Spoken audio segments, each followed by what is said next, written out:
What's up, guys? So, recently I got asked, how do you differentiate the good online coaches from the bad ones? This is a good question because there are a lot of horrible but viral wrestling coaches. What does horrible mean? Like, to me, what does that mean, horrible? They kind of just show trash technique. Now, what most people think I mean is, oh, they're not like a national or state champion or a national champion or this or that, or they didn't wrestle in college. That is not what I mean at all. My high school wrestling coach only wrestled in high school for a couple of years, but he was an amazing coach. He studied film like it was his job. I guess it kind of was, but most coaches don't. He loved wrestling. He showed us the solid fundamentals. He showed us the stuff that worked, whether you were a 106 pounder or you were a 220 or a 285 pounder, like I was in high school. All right. Online coaching is really weird because it's, for one, it's like, well, who am I? Uh, it's very easy, not easy. It's very possible to be very consistent and get very popular and go viral. At least have a couple things go viral on the internet to help you grow your brand. Um, and this is awesome. I love it. It's like the free market of Instagram, of YouTube, et cetera, et cetera. And you don't have to be a Division One All American or Division One national champion to be someone who's out there putting out good information. But, and I'll say this with a huge but, there are lots of really crappy coaches online. I mean, I get sent videos. I'm not going to call out any names, but there are a lot of McDojo wrestling pages. Obviously, I'm not going to speak for Jiu-Jitsu, right? I'm still new in Jiu-Jitsu. I'm young in Jiu-Jitsu. So, what do I know? But as someone who started wrestling 13 years ago, I'm 26 now, almost 27. I started wrestling when I was 13, so I guess almost 14 years ago. There's a lot of bad wrestling. I'm not the best wrestler in the world, but I'm a lot better than most people. I'd say I'm definitely in the 1%, 100%. If you look statistically, people who have wrestled in college, any division, they're under the 1%. So, winning a national title in the NAI, I can say at least I'm a part of the 1% of wrestling. I'm not the greatest wrestler in the country. I'm not the greatest wrestler in the state. Maybe, right? That's not my point. But I can see BS a lot. Lots of people send me videos of instructors who are like, hey man, what do you think about this guy? Or what do you think about this guy? Or this guy, because this person went viral. This person has 10,000 likes on their video. They're amazing. Like this stuff looks amazing. And you look at the technique and it's like a dude doing 3 cartwheels, spinning backwards, hitting a fake, and then shooting a double leg. Like stuff like that just doesn't work. Okay? I'll say this. You don't have to have video evidence of you hitting every single technique that you do, or that you show, or that you teach. That is not what I'm saying. But if you cannot actually show me that you have, successfully taught an athlete how to use those moves in a live situation, and it doesn't even need to be competition. It does not need to be competition. Just live situation against someone of equal size, equal skill, or at least comparable athletic ability. Or if you haven't done it yourself, then I'm gonna have a hard time believing you. Now, this is assuming you're not someone who wrestled in college, or you're not someone who was like a high school state placer, top three, top four guy. Okay, and that can be it. That can be the worst state. Whatever the. I'm from Kentucky. Let's say Kentucky. Not a great wrestling state. Horrible wrestling state. But those dudes still know how to wrestle. They're just not quite as good. Most good guys in Kentucky, let's say state champions, top three in Kentucky, most of them know how to hand fight pretty well, how to do a double leg, how to do a single leg, how to do a high crouch, how to sprawl, how to run behind a front headlock. Very solid technique, very good things to teach beginners. That person is a qualified person. Now, I'm not saying they're a great teacher, but if they work at it, they have some validity behind their words. Now, if you're just some random dude on the internet who does jujitsu and you're teaching wrestling moves, or just some random guy who was kind of a mediocre high school wrestler who's teaching wrestling moves, you're gonna have to convince me. Again, I'm not the greatest wrestler in the world. Someone's gonna be on this and be like, Brandon, you're not. You're just an NAI wrestler. What are you talking about? Yeah, but I'm also a 6-time All-American in high school, multiple time state placer, beat multiple Fargo champions, beat multiple Super 32 champions. I know how to wrestle. I've been around the game a lot. I've taught over 1,000 private lessons. I've taught over 100 seminars and wrestling camps. I know what I'm talking about. And so coaching's my passion, and it's one of the things that I really love, and it's wild.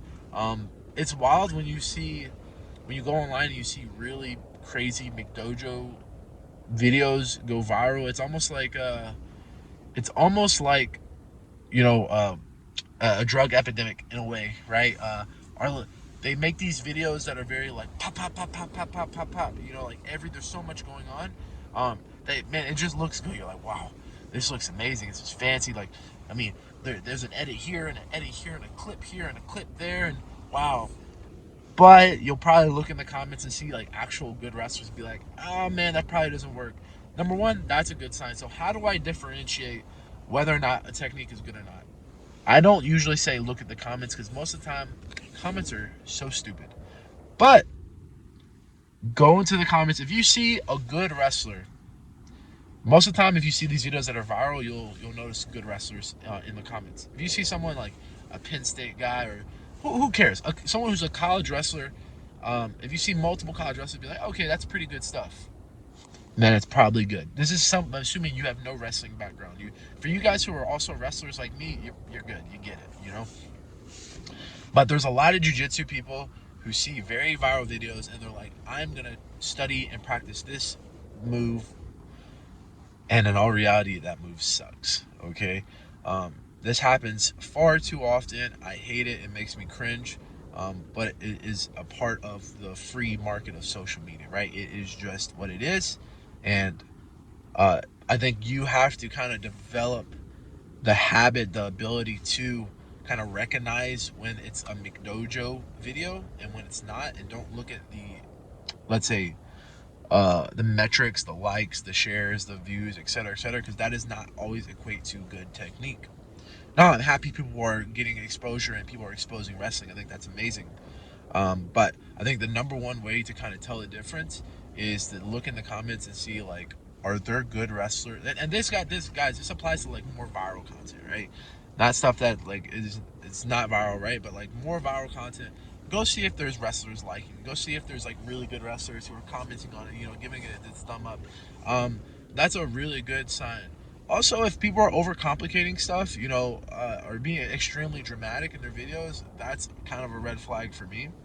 I get sensationalizing videos in order to make money or to get views. Most of these people aren't even making money, to be honest, but to get views. Um, but if people are over sensationalizing, if they don't have any backing by actual good wrestlers, or if there's no proof of product means they weren't a 4-year wrestler in high school who minimum is a state placer, right? I'm not trying to be elitist. Someone's gonna be like, Brandon, you are an elitist. There's people who are good with it. I'm not saying that. I'm saying if they're not, if they haven't proven by showing me their students doing the techniques, the crazy techniques that they're showing, right? Anyone can show a good double leg. That's not complicated. But if they're showing some crazy spinny backflip, do dot technique, and they can't show me that they've successfully either done that in competition or done it in live against a resisting opponent of their same size and skill level, then I'd probably ignore it. Or if they're not backed by really good wrestlers, or if they don't have some sort of accolade. Obviously, accolades are all relative, right? NAI is not NCAA Division One. We know that. I'm an NAI wrestler. I'm not saying I'm one of those guys, but it's a lot better than being a rando on the internet who honestly is just selling trash and trying to get views and trying to get you guys to buy their stuff. Um, It's hard. McDojos are hard with the internet being the way it is. I know I'm rambling here. It is hard.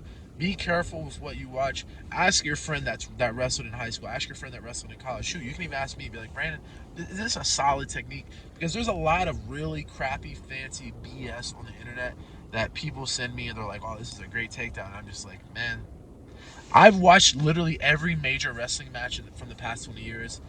I've watched pretty much every major jiu-jitsu match, and it's like a lot of the stuff that people show I've never seen done at a high level competition. High level meaning state level and above, high level relative to jiu-jitsu. And yeah, be careful who you watch. Be careful. I think Chewy had a video about this, but a lot of times Instagram reels or YouTube shorts, they're the potato chips of technique. They're the potato chips rather of jiu-jitsu, and they're not always very valid. Hopefully that helps, guys. On another end, you guys can start a 7-day free trial of my seriously good weekly Patreon, where I have seminar Q&As, match footage, match reviews, rolling footage, voiceovers, etc., etc. This is 7-day free trial is awesome. I already have a ton of members. I love it. I get to talk to you guys personally too. There's a group chat portion of it. It's awesome.